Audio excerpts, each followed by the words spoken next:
Mesdames, Messieurs, bonjour. Merci de votre fidélité. Il est 13h sur les antennes de Walfadjri. L'actualité de ce matin, Hissène Habré, face au juge d'instruction des chambres africaines extraordinaires créées pour son procès.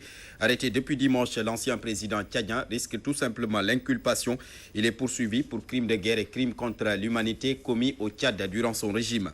Baccalauréat général, plus de 100 000 candidats répartis dans 325 jurys se sont penchés sur les épreuves depuis ce matin. Les autorités rassurent, toutes les dispositions ont été prises pour un bon déroulement de l'examen. La plupart des candidats interrogés par Aïcha Diallo qualifient d'abordables les sujets de ce matin. L'hivernage qui s'annonce à grands pas installe les habitants de Grand Yoff dans la tourmente, victimes des inondations de l'année passée avec des cas de décès. Les habitants du quartier Djidde 2 vivent toujours le spectre du sinistre et demandent l'aide des autorités.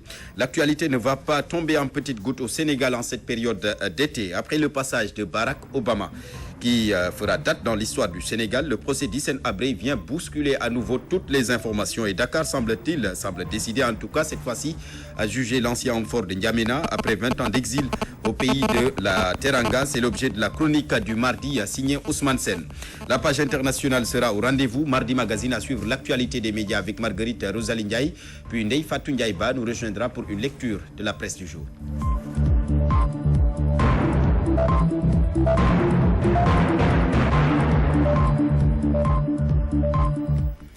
Bienvenue à tous. Hissène Habré face au juge d'instruction des chambres africaines extraordinaires créées pour organiser son procès. Arrêté depuis dimanche, l'ancien président tchadien risque l'inculpation. Il est poursuivi pour crimes de guerre et crimes contre l'humanité commis au Tchad durant son régime. Nous y reviendrons dans nos prochaines éditions. Baccalauréat général, plus de 100 000 candidats répartis dans 325 jurys se sont penchés sur les épreuves ce matin. Les autorités rassurent, toutes les dispositions ont été prises pour un bon déroulement de l'examen et la plupart des candidats interrogés par Aïcha Diallo jugent abordables les sujets de ce matin. Aïcha Diallo qui a fait un tour dans certains centres d'examen. Reportage.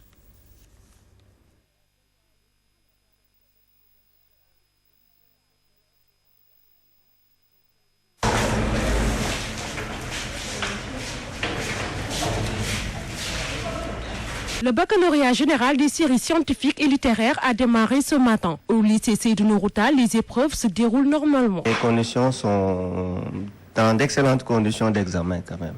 Parce que les salles sont suffisantes, assez de tables bancs et les surveillants sont venus en nombre suffisant pour le moment. Nous avons 2 surveillants par salle. Est-ce que vous avez reçu le matériel à temps? Oui, tout le matériel est sur place. Déjà depuis, moi je suis arrivé hier et j'ai trouvé le matériel sur place.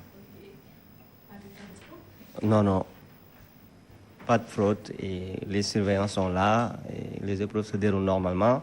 Nous avons le secrétariat en place et toutes les dispositions ont été prises à temps. Même constat au lycée Blaise Diagne. Au niveau en tout cas de mon jury, je pense que quand même les conditions sont satisfaisantes quand même. L'espagnol, l'anglais et sciences physiques sont les premières disciplines à l'épreuve. Les candidats trouvent les sujets abordables. Bon, c'était abordable.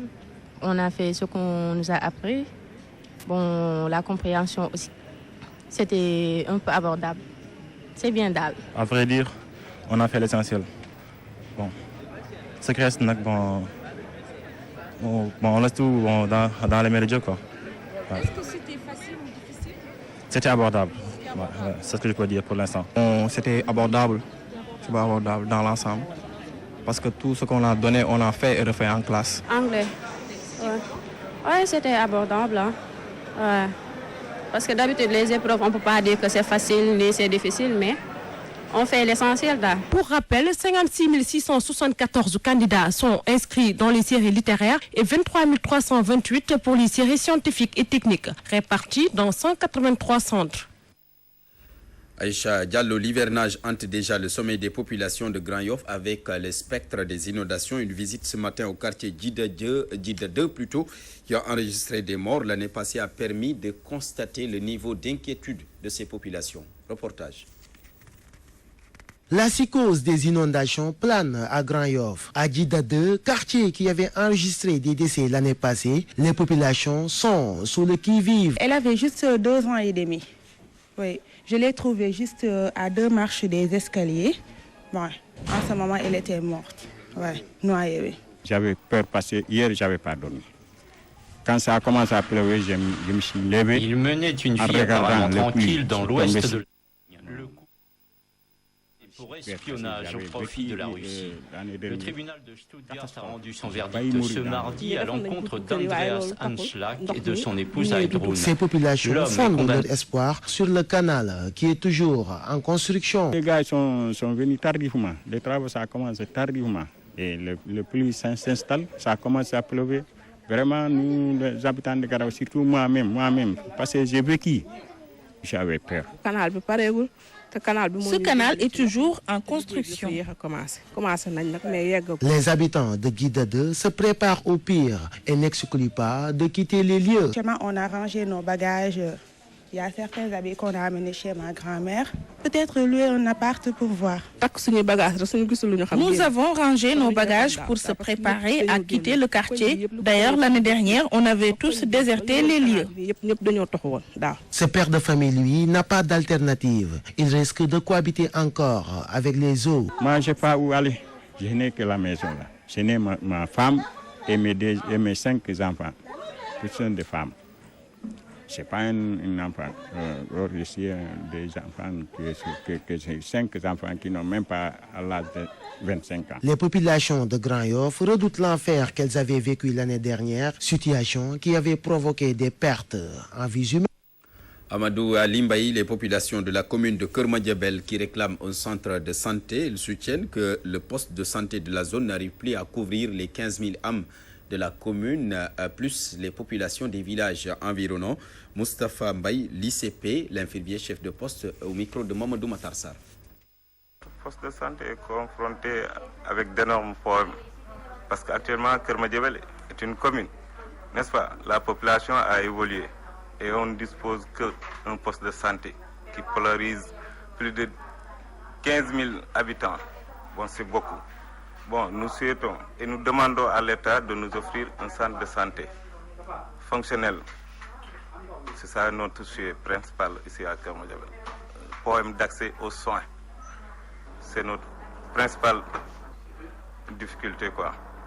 Voilà. Le projet est en cours. Bon, nous attendons. Voilà, Moustapha Mbaye, l'ICP de Kermadjabel. Encore des interpellations ce matin à Diogo, c'est dans la région de Thiès où les populations, je le rappelle, se sont affrontées aux forces de l'ordre hier. Les populations donc qui refusent de céder leur terrain à l'usine MDL et continuent d'exiger une indemnisation. Ramatoulaye Sarr.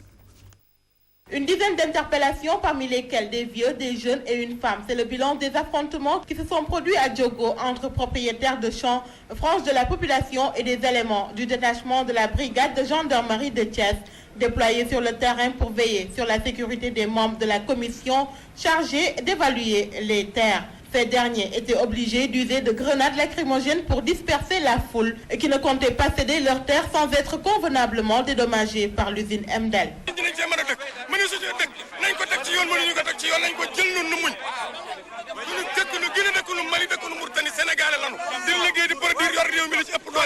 Tout doit se passer dans les normes, ou à défaut, qu'ils prennent tout et on s'en remettra à Dieu.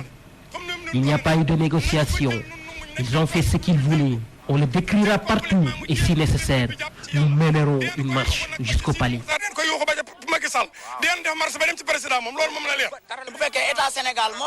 Si l'État sénégalais procède de la sorte, cela voudra dire que nous sommes appelés à devenir des criminels. Parce que cette mesure du gouvernement équivaudrait à dire que le pauvre Sénégalais ne peut jouir d'aucun bien personnel. On peut à n'importe quel moment user de force pour arracher ce qui lui appartient de droit.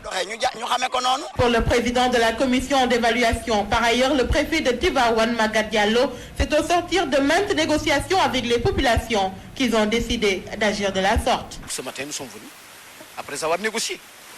Souvent, on nous taxe de ne pas vouloir négocier, mais on a négocié.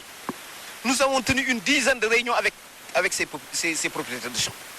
Et nous l'avons même élargi au collectif qu'ils ont créé au niveau de Diogo pour défendre les intérêts des agriculteurs dans la zone.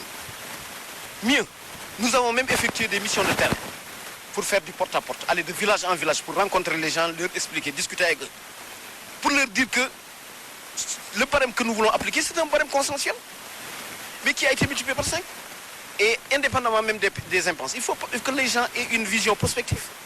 Au-delà du barème, des impenses qui sont payées, mais il y a tout un programme social minier que la société va mettre en place en rapport avec l'État du Sénégal.